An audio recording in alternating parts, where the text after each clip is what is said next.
Hello and welcome to this short session of Health and Safety.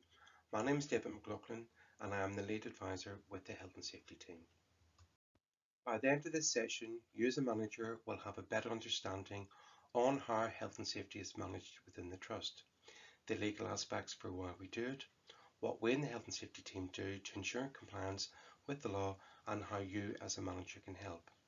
So let's begin by looking at what health and safety is all about. Health and safety covers everything we do in the workplace and are a set of guidelines and procedures used by the employer to protect the health, safety and welfare of its staff and others such as patients and visitors who may be affected by what they do. So why do we do it? Not only is it a legal requirement, but we need to make sure that our workplace is safe. Failure to comply with this is a criminal offence, and if the Trust fails to comply with the law, then the Health and Safety Executive, or HSE, who enforce health and safety within the UK, can prosecute us. There are lots of different pieces of health and safety legislation which the Trust must comply with, but the two main ones are the Health and Safety at Work Act and the Management of Health and Safety at Work Regulations. The Health and Safety at Work Act states that the employer must ensure, so far as reasonably practicable, the health, safety and welfare at work of all employees and non-employees. It places responsibilities not only on the employer and us as employees, but also on contractors, suppliers and manufacturers. We will look at what this means for us as employees and the Trust as an employer shortly. It is also the main piece of health and safety legislation which the HSE will prosecute under. Then we have the Management of Health and Safety at Work Regulations. This regulation generally makes it more explicit to employers on what they are required to do to manage health and safety within their place of work, and this applies to every work activity undertaken by them. So this means that they must assess the risks in the workplace and record them, risk assessments, control the risks identified so no one gets hurt, the control measures and action plans. They must appoint competent staff who have the right skills, knowledge and experience to be able to recognise the hazards in the workplace and who can also help put sensible controls in place to protect staff from being harmed. For example, we in the Health and Safety team, our fire safety advisors, our radiation protection officers and you, our managers. They need to ensure that staff attend and complete all appropriate health and safety training and receive relevant health and safety information.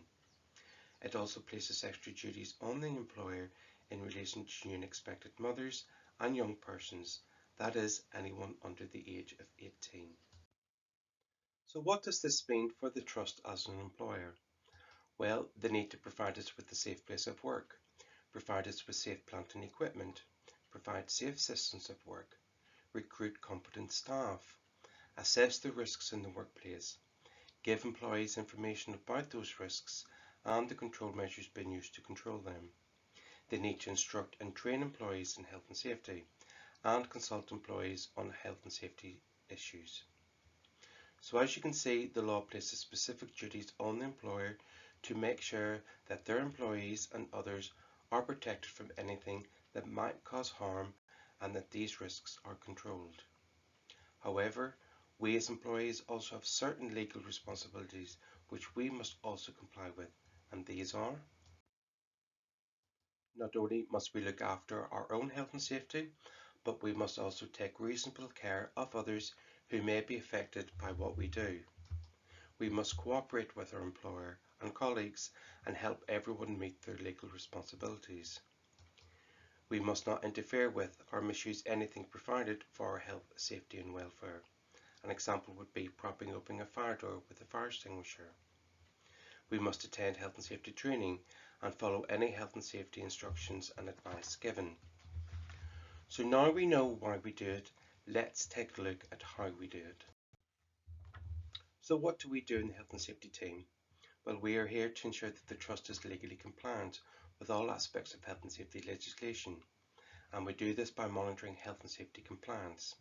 In practice, this means we write and implement policies and procedures in accordance with current legislation. We provide health and safety advice and assistance.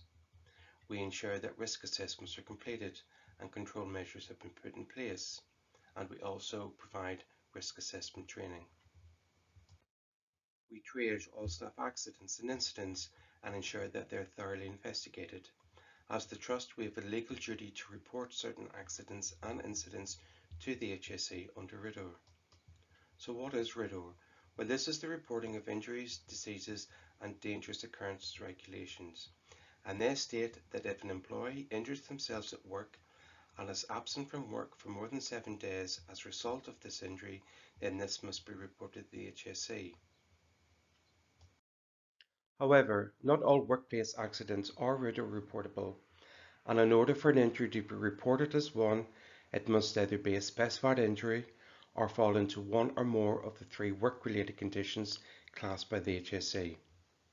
So specified injuries will include things like occupational diseases such as asthma, dermatitis, fractures other than to fingers, thumbs and toes, amputation, exposure to BBV, that is the blood-borne virus, crush injuries, burns, skulls and many more. For it to be a work-related injury, then the work activity itself must have contributed to the accident either by the way the work was carried out, any machinery, plant, substances or equipment used for the work, or the condition of the site or premises where the accident happened. So if a member of your team sustains an injury at work and then are absent from work for more than 7 days and you're not sure if it could be a RIDDOR, then please speak to us in the health and safety team. We also carry out safety audits and inspections to make sure that all the safety policies and procedures that the Trust have in place are working and continue to work. And we also check to ensure that health and safety training is being completed by all staff, as failure to attend health and safety training is a breach of the legislation. So, how can you, as a manager, help the Trust meet its legal obligations? By completing the risk assessments for your area on Evatex.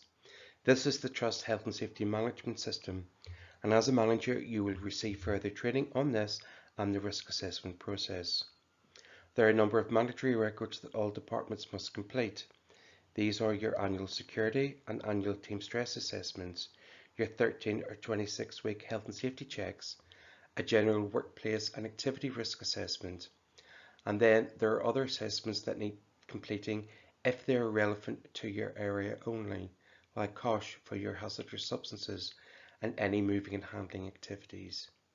Please remember that all staff need to complete a display screen equipment checklist, and for staff who work from home on a regular basis, then a home working checklist and a separate display screen equipment checklist also needs to be completed.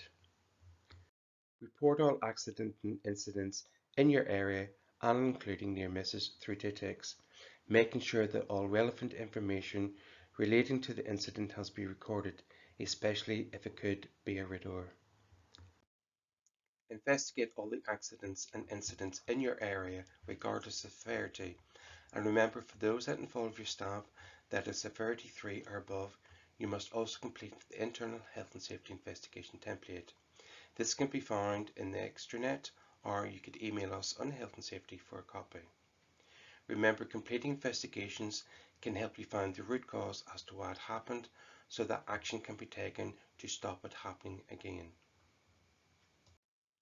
Complete the 13 or 26-week checks, as these will help you identify any potential hazards or processes that are not working in your area. They can help you decide what measures need to be taken, if any, before they lead to an accident or incident. And remember, ensure that your staff attend their health and safety training. This can help them so they don't become injured or made ill by the work that they do. It can help develop a positive health and safety culture where health and safety working becomes second nature. It can also help us find out how we could manage health and safety better, and it helps us meet our legal duty to protect the health and safety of our staff. So, as you can see, health and safety plays an important part in everything we do at work, and is something we need to take seriously. Health and safety is not there to scare us, it is there to help us. So thank you for listening, and if you have any further questions or would like some assistance, then please get in touch with us. You can also find more information and help on our health and safety extranet page.